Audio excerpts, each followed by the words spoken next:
दोस्तों नमस्कार।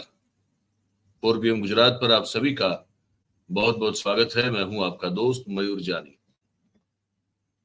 दोस्तों, इस वीडियो में हम जो बात करने वाले हैं वो पिछले 3 दिनों में जो घटना देश की संसद में हो रही है, घट रही है, उस पर बात करेंगे। ऐसा है कि देखिए, नई सरकार, नए प्रधानमंत्री, फिर से मतलब वही पुरानी बोतल में जो आप समझते हैं वो, और वही पुराने स्पीकर फिर से नए बने। राष्ट्रपति महोदया तो वो है ही है।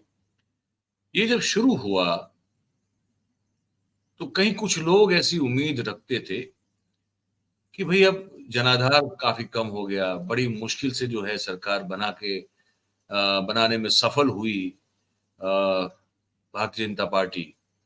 अब थोड़ा गुरूर कम हुआ होगा, अब थोड़ा जो सत्ता का नशा है, वो कम हुआ होगा। कुछ रथ जो है वो ज़मीन पर आके जो है ठहरा होगा, लेकिन ऐसा कुछ हुआ नहीं। आते ही जो है वो 25 जून को बिल्कुल बहाना बनाते हुए आपातकाल जो लगाया था इंदिरा गांधी ने, उस पर जो है वो बात करना शुरू करना। सोशल मीडिया पर जो है नरेंद्र मोदी समेत सभी उनके चेले चपाटों का इस बात का जिक्र करना, इस पर ट्वीट करना, इस पर पोस्ट लिखना। उतना ही नहीं, राष्ट्रपति महोदया के भाषण में भी जो है उसका बिल्कुल जिक्र होना बढ़िया से। फिर उसके बाद जैसे ही ओम बिरला फिर से जो एक बार निर्वाचित हुए स्पीकर के तौर पर, तब उनके द्वारा भी जो है इमरजेंसी पर प्रस्ताव लाना, निंदा करने वाला। तो मतलब कि ये वही है जो वो जो राहुल गांधी ने कुछ एक आध साल पहले कहा था अमेरिका में कि नरेंद्र मोदी साहब और उनके चेले चपाटों की तकलीफ ये है कि वो जब गाड़ी चलाते हैं तो आगे नहीं देखते। वो जो रियर व्यू मिरर होता है जिसमें पीछे क्या है वो दिखता है, वो उसी में देखते रहते हैं। तो ये सब जब कोई सुधार जो है उसका कोई अवकाश दिखाई नहीं देता है, तब हमारे ध्यान में एक पोस्ट आई। कांग्रेस की जो प्रवक्ता है सुप्रिया श्रीनेत जी, उन्होंने वो पोस्ट लिखी, बड़ी अच्छी लिखी। हमने सोचा वो बात जो है आप तक पहुंचानी चाहिए। उन्होंने जो कहा है, वो जो लिखा है, पहले मैं आपको वो पढ़ के सुनाता हूँ। वो बहुत बढ़िया, एक मतलब टू द पॉइंट चीजें लिखी है। एक भी चीज को, कोई भी जो आदमी चीजों को ऑब्जेक्टिवली देखता है उसको नकार नहीं पाएगा। आप जरा गौर से सुनिएगा, मैं पढ़ रहा हूँ। सुप्रिया श्रीनेत जी लिखती हैं कि बीजेपी से बड़प्पन की उम्मीद करना बेईमानी है। बीजेपी से बड़प्पन की उम्मीद करना बेईमानी है और नरेंद्र मोदी से बड़ा दिल दिखाने की अपेक्षा करना बेवकूफी है। संसद सत्र शुरू हुआ। नेता विपक्ष राहुल गांधी और नेता सदन नरेंद्र मोदी एक साथ स्पीकर महोदय को लेकर ऊपर पहुंचे। एक नई शुरुआत की पहल खुद राहुल गांधी ने पहले हाथ बढ़ाकर की। नेता प्रतिपक्ष के रूप में सदन में उनका पहला वक्तव्य बेहद उम्दा था। धीर गंभीर बात, हिंदुस्तान के लोगों के प्रतिनिधित्व की बात करते हुए विपक्ष की आवाज को जगह दिए जाने की पुरजोर पैरवी की। यहां से अगर बीजेपी चाहती तो एक अच्छी पहल हो सकती थी, लेकिन छोटे मन के लोगों से बड़ी बातों की उम्मीद करना ही गलत है। ये सुप्रिया जी लिखती हैं, मैं पढ़ रहा हूं। स्पीकर ने 49 साल पहले लगी इमरजेंसी का प्रस्ताव रखा। फिर आज 27 जून, मतलब ये लिखा था उन्होंने कल, तो कहा कि 27 जून को राष्ट्रपति ने सरकार द्वारा लिखित अभिभाषण में भी 25 जून 1975 की इमरजेंसी का जिक्र किया। पुराने घाव कुरेदने से क्या हासिल होगा? इमरजेंसी का निर्णय गलत था, इसमें कोई दो राय नहीं है। लेकिन यह भी सच है कि इंदिरा जी ने खुद उस गलती को माना था और लोकतांत्रिक चुनाव कराए थे। यही नहीं, इमरजेंसी से कोई वास्ता ना होने के बावजूद स्वयं राहुल गांधी ने इमरजेंसी को गलती बताया है और ऐसा कभी दोबारा ना हो, इसीलिए वह संविधान को हर हाल में सुरक्षित रखने के लिए प्रतिबद्ध है। लेकिन अब क्योंकि छेड़ ही दिया है भाई साहब, अब जबकि मामला छेड़ दिया है तो कुछ सवाल पूछ ही लिए जाए। सुप्रिया जी आगे सवालों की एक जो है लंबी फेहरिस्त जो है उन्होंने लिखी हुई है। उसमें से पहला सवाल जो उन्होंने पूछा है वो ये है कि एक साथ एक ही सत्र में करीब 146 विपक्षी सांसदों को लोकसभा से निलंबित करना, क्या यह इमरजेंसी नहीं है? विपक्षी सांसदों के माइक बंद कर देना, क्या यह इमरजेंसी नहीं है?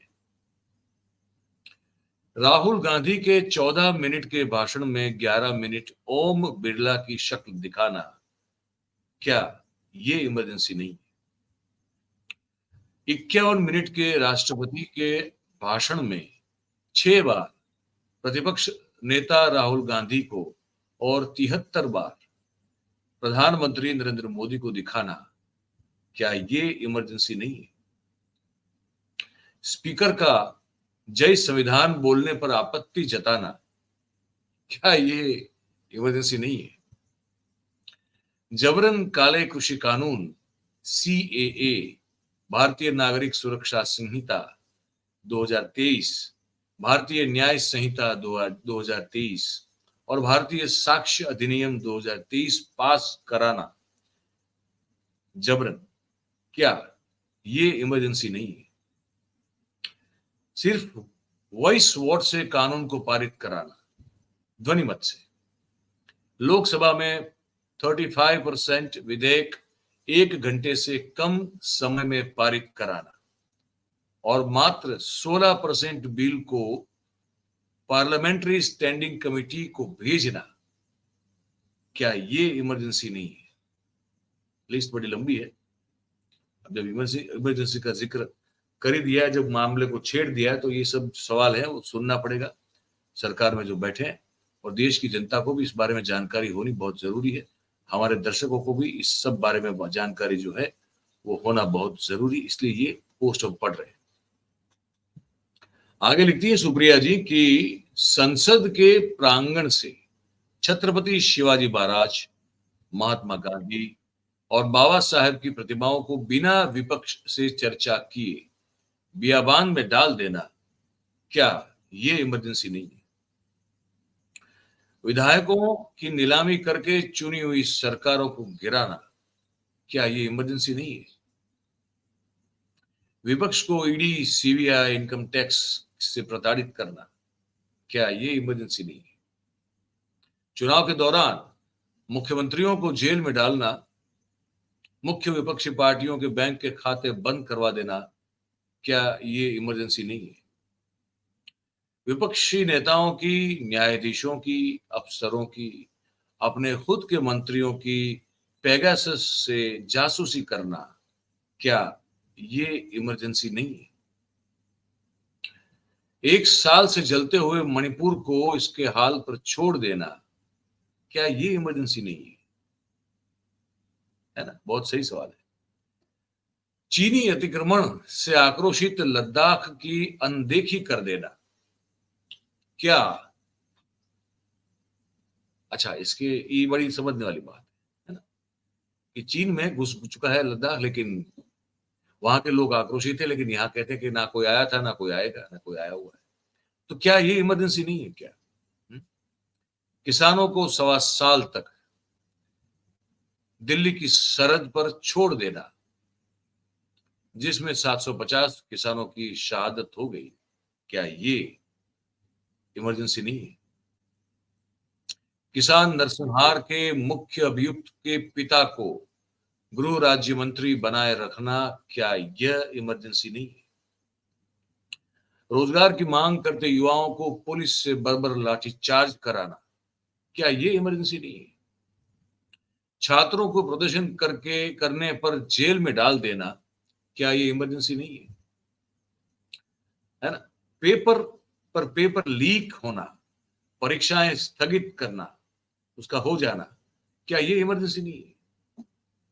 21 साल की क्लाइमेट एक्टिविस्ट को गिरफ्तार करना, क्या ये इमरजेंसी नहीं है?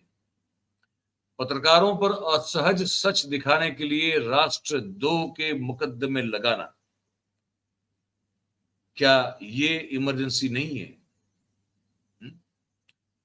मीडिया को अपने बस में करके उसके बाद सोशल मीडिया और यूट्यूब पर शिकंजा कसने की कोशिश कर रहा। भाई साहब, क्या ये इमरजेंसी नहीं है? सोशल मीडिया पर फेक न्यूज की सबसे बड़ी फैक्ट्री चलाने के बाद अगर किसी और का पोस्ट ठीक ना लगे तो उसे सीधे जेल में डाल देना, महाराज, क्या ये इमरजेंसी नहीं है? मनमाने फरमानों से लॉकडाउन लगाना, नोटबंदी करना, क्या ये इमरजेंसी नहीं है? औरतों के खिलाफ जघन्य से जघन्य अपराध हो और सरकार हर बार आरोपी को संरक्षण दे, क्या ये इमरजेंसी नहीं है? क्या अगर ये इमरजेंसी नहीं है तो फिर मुझे लगता है कि हम लोग जो हैं सभी जो है स्वर्ग में निवास कर रहे हैं। यहाँ हर चीज जो है अद्भुत, सुंदर, सही, एकदम सुचारू है और फिर कोई तकलीफ हमको है ही नहीं। क्या कहें फिर? तो यही है कि बस चित भी अपनी, पट भी अपनी, ये वाला मामला जो है। तो इमरजेंसी का अगर जिक्र होगा तो फिर ये सब सवाल आपको पूछे जाएंगे। हे अवतारी पुरुष, आपको ये सवाल पूछे जाएंगे तो हमने पूछे। अब इस पर आपकी क्या राय है, ये आप हमको जो है कमेंट करके लिख के बताइए और हमको बताइए कि जो सवाल पूछे गए हैं ये सवाल सब जायज हैं कि नहीं है, और अगर जायज हैं तो क्या ये अघोषित आपातकाल नहीं है? ये बिल्कुल है, हमारा ये मानना है कि बिल्कुल है। और सीख नहीं रहे हैं प्रधानमंत्री, उनके चेले चपाटे सीख नहीं रहे हैं। इस बारे में आप जरूर से कमेंट करें, हमको लिख के बताएं। और ये बात, ये जो हमने जानकारी आप तक पहुंचाई, ये हमने जो संवाद एक तरह से किया आपके साथ, वो अगर आपको अच्छी लगी हो, वो बातचीत अच्छी लगी हो, बात अच्छा लगा हो, तो फिर आप इस वीडियो को लाइक करें, इस वीडियो की लिंक को आप हो सके उतना शेयर करें, और हमारा जो चैनल है 4PM गुजरात, आप उसे सब्सक्राइब करें और अपने आसपास के लोगों से करवाएं। बहुत बहुत धन्यवाद इस कार्यक्रम में हमारे साथ जुड़ने के लिए। Thank you very much. नमस्कार।